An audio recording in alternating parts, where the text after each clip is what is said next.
On the brief this morning, the president is in town. He's here in Lagos at his Bodilon private residence ahead of the Eid al-Fitr celebration to mark the end of the Ramadan fast. The nation's #1 citizen was received on Sunday evening by the Lagos State Governor Babajide Sanwo-Olu and other top government officials at the presidential wing of the Murtala Mohammed International Airport. Whilst in the nation's commercial nerve center, President Tinubu will observe moments of prayers for Nigeria with family to mark the solemn occasion. Meanwhile, the federal government has declared Tuesday, April the 9th and Wednesday, April the 10th as public holidays to mark Eid al-Fitr celebrations to end the fast in the holy month of Ramadan for our Muslim faithful.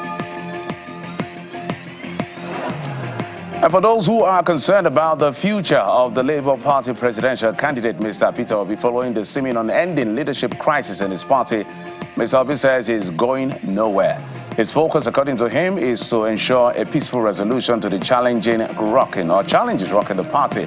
Mr. Obi was in Gombe State to donate boreholes to Pantamiship Market. Also believes the electricity hike should be subsidized for the poor, but okay's hike for the well-to-do. Let's now check in with the Nigerian Electricity Regulatory Commission, NEC, who have set up a hybrid forum for complaints resolution across the country to ensure better service delivery for consumers. The Commission believes the ongoing tariff review is a precursor to a larger plan to give consumers positive experience in harnessing public utility service for homes and businesses. Those assurances are coming from the Commission's Executive Vice Chairman, Dr. Mislu Osani, during a chat with Channels Television. I think currently we have in 33 locations. So if the forum rules in your favor and this school doesn't comply, you can appeal to head office. But at the same time, sometimes we don't have to let you pass through that process. If your complaint comes directly to the commission, we have to attend to it, even if it hasn't got to the forum. But you to show us evidence that you have reported the complaint, you have complained to the disco and it hasn't been addressed. So we have that, and we are doing so many on-the-spot resolutions. And the commission is also trying to leverage technology also to ensure that some of these town hall meetings we do, that is in different locations, we can also do some of them online, so that the people that can not attend the physical one may be available online. The commission is working on that. What's the future of energy affordability in Nigeria based on this new tariff that you brought in?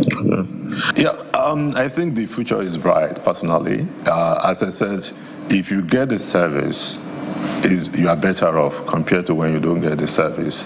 One is that apart from the cost of alternative generation, the other point is that if power is available, is an engine of growth and is an ingredient to economic prosperity. And to more stories, 50 million naira. Yes, you heard that right. 50 million naira is what the abductors of 2 students of the Federal University of Ukari in Taraba State are now demanding as ransom. The demand for the sum was disclosed by the institution's head of information and protocol unit. Late night on April the 3rd, 2024, a shop attached to the hostel accommodating the students outside the campus, where about 90% of them live, came under attack by kidnappers, leading to the abduction of the 2 students who were working as staff of a restaurant. And now the rivalry between incumbent governors and their predecessor is antithetical to advancing development for the people. That's coming from the former governor of Imo State, Mr. Ikedio Hakim, who condemns the failure of successors to continue with the meaningful projects of their predecessors. While speaking at the Thanksgiving service in Oguta, Imo State, Mr. Hakim believes a smooth transition will be, or smooth relationship will be in the interest of the states. To be able to better appreciate the gains of continuity, even if potentially it is better to illustrate with what the absence of continuity could give rise to in the light of our own experience in the state. Number 1, take the Wonder-led project at Oguta, which my administration started. When we went to the capital market To raise the seed fund for that project, it was oversubscribed by Nigerians.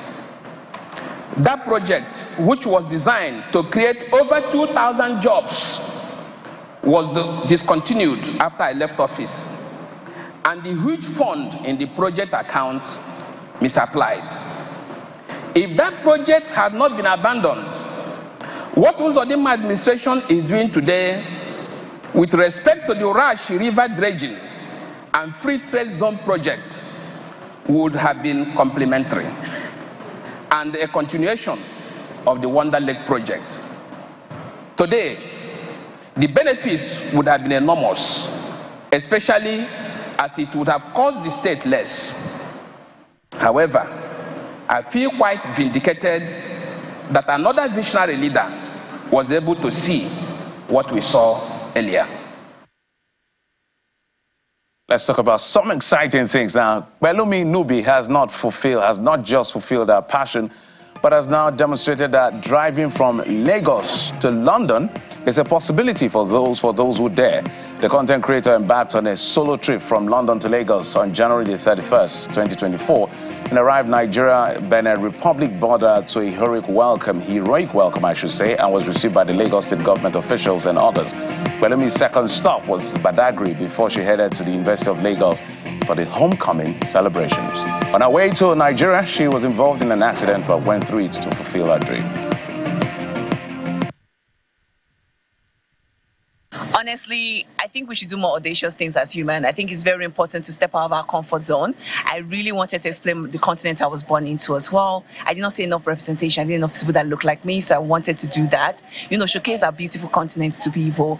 And by road allows you the freedom to stop whenever you choose to. I decided to use the same car I've had because I didn't want that to stop me. Use the things you have, use the equipment you have. And yeah, I just wanted to document it so other people will be inspired to step out of their comfort zone and do brilliant things and, you know, audacious things as well. We were the security that we put in place, that we followed her every hour. She will send the Google map of where she's sleeping, in the forest, in the desert, anywhere. So, first person to call the following morning, the night was well, then I'm moving now. So when she gets to the next settlement, she'll tell, it's a journey together for the last 2 months. So that's why I said we can sleep now. That's a daring adventure, if you ask. She's going to join us on the show today to explain all of that. But let's move on now to other stories. We get to business.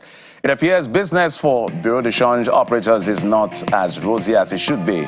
Its umbrella body, that's known as Abduction, is now appealing to the central bank to adjust and lower its applicable exchange rate downgraded below the 1,251 to $1 pegged by the Apex Bank. The Association of Bureau de Change Operators of Nigeria is saying that it has become a bit more expensive for them. The request by the BDCs, as conveyed in the letter, is coming amid historic development where, for the first time in 15 years, the parallel market rate of 1,235 naira per dollar is lower than the official rate of 1,252 naira per dollar, which is the applicable exchange rate for the BDCs. And now just one brigade of Israeli soldiers is all that is left in southern Gaza. That's talking about the international scene, reducing the number of IDF personnel in the area in a move that is seen as tactical rather than a sign of an end to the war against Hamas. Israel maintains that a significant force will remain in Gaza. Israel says it is another stage in the 6-month war effort, as both Hamas and Israel have now sent delegation to Cairo to join a fresh ceasefire negotiation. And the sports now, Super Falcons captain Rasheedat Ajibade has asked Nigerians to have confidence in the ability of the team to earn a ticket to the Women's Olympic Football Tournament that's taking place in France as they arrive in South Africa for a battle with the Bayana of Pretoria on Tuesday night. The Ajibade strike from the penalty spot and Nigeria a lone goal victory over the visitors in the first leg in Abuja on Friday. And even as there is all to play for in the return in South Africa's administrative capital, the Atletico Madrid A says the players will be profiled and propelled to victory, knowing that The fate of over 200 million Nigerians is in them, and it's unwavering. 9-time African champions are scheduled to have the official training at the Loftus Veerveld Stadium by 7:30 p.m. later today.